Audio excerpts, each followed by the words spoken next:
देश के अगर सैनिकों का कोई अपमान करता है तो हम सबसे बर्दाश्त नहीं होता, क्योंकि वो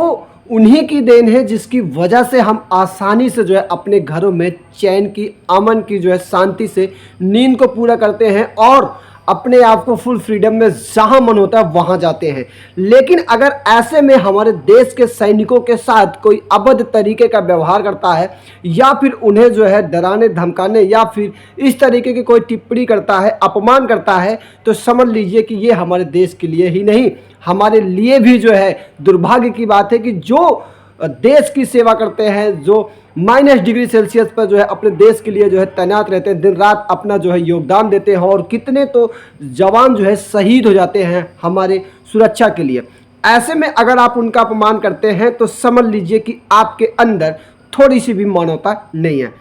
नमस्कार दोस्तों, आप सभी का स्वागत है सोनू पटेल LLB में और मैं हूं आप सभी का प्यारा दोस्त सोनू पटेल। दोस्तों, आज की वीडियो में हम बात करने वाले हैं IPC की धारा 138 क्या होती है। व्यक्ति भारत सरकार की सेना, वायुसेना या फिर किसी ऐसे पदाधिकारी के साथ कोई बदतमीजी करता है या फिर उससे जो है किसी जबरन तरीके से कार्य करवाने की कोशिश करता है या फिर उसे जान से मारने की धमकी देता है या फिर उसको जो है अपने देश के लिए जो है भड़का के जो है अभद्र तरीके के टिप्पणी करवाना या फिर किसी तरीके से भी अपने देश के लिए अभद्र तरीके के टिप्पणी करना या फिर सेना का अपमान करना, ऐसा अगर कोई व्यक्ति करता है तो उसके खिलाफ IPC की धारा 138 के तहत उस पर जो है केस दर्ज होता है। कई बार आपने ऐसे सोशल मीडिया प्लेटफॉर्म पर एक वीडियो भी देखा होगा जिसमें किसी भी वायुसेना या फिर थल सेना या फिर किसी भी भारत सरकार के जो है सेना के साथ कोई व्यक्ति जो है बदतमीजी करता है। जैसे कि हाल ही में अगर हम बात करें तो अभी 2-4 महीने पहले की अगर मैं बात करूं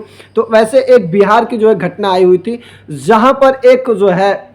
सैनिक के साथ जो है अभद्र तरीके की जो है टिप्पणी भी की गई थी, उसे मारे भी थे और मारने के बाद उसे जो है जेल में बंद कर दिया था। यहाँ पर दोनों जो है देश की सेवा करने वाले थे, लेकिन वो जो है बॉर्डर पे सेवा करते थे और वो देश के अंदर सेवा करते थे। क्या ऐसा जो है एक अधिकारी के प्रति ऐसा करता है तो क्या वह जो है शोभा देता है या फिर नहीं देता? ये तो रहा कि जो है जो कि अपने किसी भी पदाधिकारी पर नहीं है और कोई दूसरा व्यक्ति जो है किसी अधिकारी के प्रति जो है अभद्र तरीके की टिप्पणी करता है या फिर उसके जो है भड़काने के में बयान देता है, तो ऐसे में उसके खिलाफ एक्शन लिया जाता है। अब आपको मैं आसान भाषा में समझाना चाहता हूं। जैसे कि सपोज करो कि एक व्यक्ति था,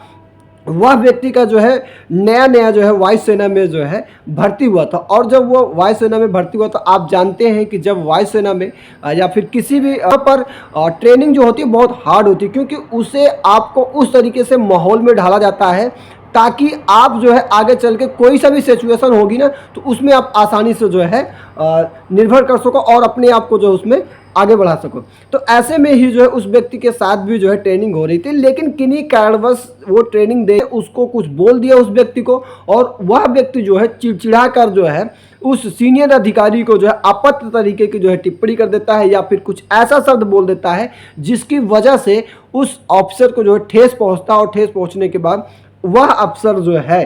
उस व्यक्ति के खिलाफ जो है एक्शन ले लेता है और उसके खिलाफ जो है केस दर्ज कर देता है। ऐसे में वह व्यक्ति जो है, ऐसे मूवी में भी देखा होगा कि जो एक हीरो का किरदार निभाता रहता है वो इंडियन नेवी में है या फिर वायुसेना में है, किसी भी एक ऐसे सरकारी जो है गवर्नमेंट ऑफिसर के रूप में है जिसमें हीरो जो है अपने सीनियर अधिकारी का बात नहीं मानता है और वो अपनी बातों को काट देता है। तो ऐसे में उसको क्या करते हैं लोग जो है सस्पेंड कर देते हैं या फिर उसे फंसा देते हैं, तो उसके खिलाफ उसे जेल में भी बंद करवा देते हैं। ऐसी कई सारी मूवीज में देखा होगा। लेकिन अगर हम बात करते हैं यहाँ पर, अगर आपने किसी व्यक्ति का, सरकारी ऑफिसर का आपने जो है अपमान किया है तो ऐसे में आपके खिलाफ जो है केस दर्ज होगा और केस दर्ज होने के बाद आपको जो है जेल भी जाना पड़ सकता है। अब बात करते हैं कि IPC की धारा 138 के तहत आपको जो है सजा के प्रावधान क्या है। यदि आपने ऐसे वायुसेना, थल सेना या फिर किसी ऐसे सरकारी जो है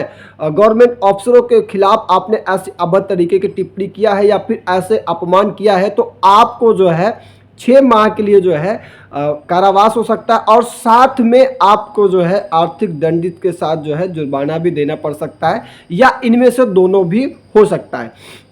अब बात करते हैं कि IPC की धारा 138 के तहत जमानत के प्रावधान क्या है। क्या आईपीसी की धारा 138 में हमें जो है आसानी से जमानत मिल जाती है या फिर नहीं मिलती है? अगर आपने किसी ऑफिसर के साथ बदतमीजी किया है या फिर आपने ऐसी कोई अभद्र तरीके की टिप्पणी किया है या फिर ऐसा कोई कार्य करवाने के लिए दबाव डाला है तो उसके खिलाफ आपको जो है जेल हो गई है। तो अब आपको जो है जमानत, या जो अपराध होता है आईपीसी की धारा 138, ये जो है जमानती अपराध होता है, इसमें आपको जमानत मिल जाती है। बट अगर आप ये सोच रहे हैं कि समझौता करने योग्य, तो इसमें समझौता नहीं हो सकता है। केवल और केवल आपको जो जमानत मिल सकती है वो भी आप उच्च न्यायालय में अगर आप अपनी याचिका को दायर करते हैं तो आपकी जो है